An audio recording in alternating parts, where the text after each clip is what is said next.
Hello, this is Celeste from Hexen Arcane, and I'm here to talk about the case of possible serial killer Michael Braae. Cowboy Mike Braae raped or killed at least 4 women in 2001, all the while he was supposed to be under state supervision. There's word of a serial killer settlement with the state. Also known as Cowboy Mike. He was featured on an episode of Investigation Discovery, but otherwise he doesn't seem to have been covered much. There isn't that much about him out there. Michael Braae was known for being a charming, good-looking, and charismatic man who had a way with the ladies. He was just super popular. He would pick somebody up wherever he was. He had no problem meeting people. He was known for dressing in Western clothing and for serenading women. So that was his whole spiel. He would serenade these women. I couldn't find out much about his early life or upbringing, unfortunately, except that he was born on October 7th, 1959, and he was married at one time and had 4 children with his ex-wife. Michael Braae had been married to a woman named Brenda. His children are now adults, and his ex-wife remains terrified of him to this day, is what I found out. So, by all accounts, she is still really scared of him. There was a history of domestic violence in their marriage, and she left the marriage for the sake of the kids. A lot of times people say, oh, they stayed in their marriage for the kids. Well, she left for the kids. She was scared for them, scared for herself. So I don't know exactly what went on there, but I can only imagine it wasn't good. People who know him theorize that Braae has a hatred of women and feels that he has been wronged by them in relationships that he's had. So any problems he's had, it's never been him, it's always been them. He was known to have been very controlling, such as telling his ex-wife what clothes and makeup she could and couldn't wear. And he did not like relationships where he couldn't call the shots. He had to be in control at all the time. Otherwise, he got upset, he got violent, he got angry. He also drank a lot and had a bad temper, and this proved to be a very lethal combination. By 2001, Michael Braae was living in a 1970s era trailer on what he called a mini farm in Pierce County, Washington. He killed 1 woman, injured 2 more, for sure, and is a suspect in the disappearance of at least 2 other women from 1997. Unfortunately, there is very little evidence in most of these cases, so the one thing he did do is make sure there was not much evidence, and it was really hard to pin these on him, even though he is the likely suspect in these. His ex-girlfriend, Susan Alt, was last seen arguing with him and then disappeared. He was driving a car registered to her when he was finally apprehended by police, and she has never been found, and neither has a body. It's like she just vanished, but Braae is a prime suspect in her disappearance. So I believe she is thought to be dead. I'm not sure on that, but I do know that she vanished. The last time she was seen was arguing or talking with him. And they appeared to be arguing. And he was driving her car. So that's really suspicious at the very least. I think in all likelihood, he would have had something to do. I mean, there's a chance, but, let's just say he did it. July 7th, 2001, 44-year-old Lori Jones was found assaulted and strangled by her 11-year-old daughter. So she was not assaulted and strangled by her 11-year-old daughter. She was found by her 11-year-old daughter, and she had been assaulted and strangled. She lived in Lacey, Washington. She was a single mom, and her daughter was off that weekend on a camping trip with her dad. So Lori decided to go on a date with a man she met online, which, people are always like, oh, it's scary to meet men you meet online. But as fate would have it, she got in an argument with that man, and the date was canceled, leaving her suddenly free for the evening. So in this case, it actually probably would have been better for her had she gone out with the guy from the internet. She went out for drinks at Bailey's Motor Inn in Olympia, Washington. The bar is now closed and it's been demolished after the land was sold to a developer. But at the time, this was a hangout. According to the bartender who was working that night at the bar, Lori met a guy there and they danced together all night. She was drinking Crown Royal and he was drinking Yukon Jack with a shot of lime juice in it, which is apparently a drink known as a snake bite. I have these snake bite piercings, but I didn't know that was a drink too. That's interesting. The man would turn out to be Michael Braae. So, true to his cowboy nickname, Michael was wearing a cowboy hat and a jean jacket, and that was the last time that Lori was seen alive. When her daughter got home, she found that she couldn't open the apartment, so she called the manager, and the manager came and helped her open the apartment up, and they found the body of her mom hidden under her bed, naked except for a pillowcase over her head. Now, this is really weird to me, because normally if usually something over the head is if it's a personal thing, if you knew the person, if you feel bad, and under the bed, are you trying to disguise it? But how long can you really disguise it for? Because, there is a smell associated with a dead body. It's not something where you wouldn't find it right away, so I don't understand why he would put the body under the bed. Doesn't make sense. But DNA evidence on her body and a fingerprint on her window, as well as a cigarette with a brown filter in the toilet and a small screwdriver on the table next to the bed, and a pipe with some marijuana in it. Those were the pieces of physical evidence that they found in the case.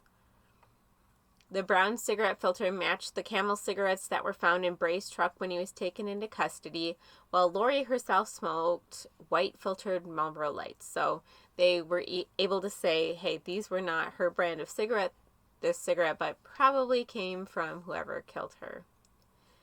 Lori did also show signs of defensive wounds as well, and the bartender was later able to identify Michael Braae as the man who was seen with Lori the night that she had vanished, who she'd been dancing with and hanging out with all night. But by that time, he'd already skipped town, and this was his thing. If he got in trouble one place, he'd just leave and go to another town and start up again. Another woman, Marshall Morgan, who had dated Braae, identified him as the person who shot her in the head. This shooting occurred less than a week after Lori Jones's body had been found. Marshall was an on-again, off-again girlfriend of Braae's who was hanging out with him in Susie's Saloon in Yakima. This really stuck out to me because Yakima is where Rosenda Strong was killed, who I talked about some time ago. And I noted in that case just how many strange disappearances and murders occurred or were associated with Yakima. It's like an abnormal, weird concentration of people that have gone missing or been killed in Yakima. So this is just another one to add to that, I guess.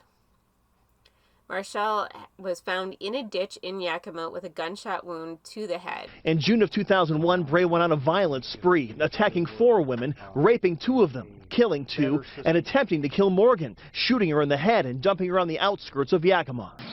Adam Morgan was just 14 years old when he came home from a friend's house to hear the news that would destroy his childhood and change his life forever. He shot her and dumped her out and left her for dead on the side of the road. Morgan's mother, Marshall, had fallen victim to this man, Cowboy Mike Braae, who wooed women with country karaoke at small-town bars and then savagely attacked them. Hours after the shooting, Braae was seen back at Susie's Saloon drinking. At the time, Marshall was able to state that it was Braae who shot her. However, by the time this case finally went to trial in 2006, her condition had deteriorated due to brain injury, and she wasn't able to testify in court. Because of this, the jury came back deadlocked, and the judge declared a mistrial. So, while Braae is the primary suspect in the shooting, he has never officially been convicted of it, and probably never will, and that's kind of makes me mad because she was able to say, look, he did it. But what she wasn't able to do was testify because of the injury that he caused to her that stopped her from being able to testify in the trial, because she was, right afterward, she was able to say, yes, it was Michael Braae. But as time passed, the injury caused deterioration of her brain, and she just was not able to take the stand and testify. So, it's another one where we know he did it, but he's never officially been charged. Right after Marshall was shot, Braae met Karen Peterson at Susie's Saloon as well. This is one of his places to pick up people. He was wearing a cowboy hat, cowboy boots, a gray shirt, and jeans. And Braae hit it off with Karen and followed her home to her house, where he hung out there and met her 14-year-old daughter Veronica and Veronica's 19-year-old boyfriend Jeremy. They all hung out together, and it seemed like Braae wanted to impress them because he asked if anyone had a guitar. He then had a snack, and he and Karen went to her bedroom. Veronica and Jeremy said that they heard thumping noises coming from the bedroom, but at the time they figured it was because Karen and Michael Braae were drunk. So they were like, making noises, they're drunk, whatever. However, the next morning, Karen awoke to find herself with no pants on, with her head covered with a baby blanket, and the last thing she remembers was being struck on the head and feeling hands on her throat. At her daughter's urging, she went to get checked out and showed signs of strangulation.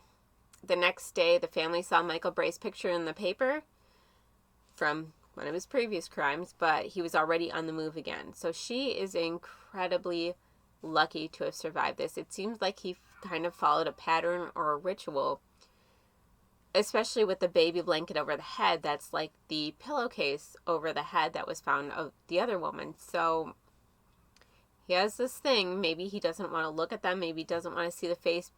I can't speculate on the motive there, but it's definitely a pattern that he has. From there, Michael ended up in the town of Glenoma and ended up meeting a woman named Brenda Keene, who he then spent the night with. Luckily, Brenda was unharmed, but she did see his picture in the newspaper the next day, and she did something very brave and called police to give them a description of his truck and license plate number. I really applaud her for doing that, and this was the tip that ultimately led to his capture.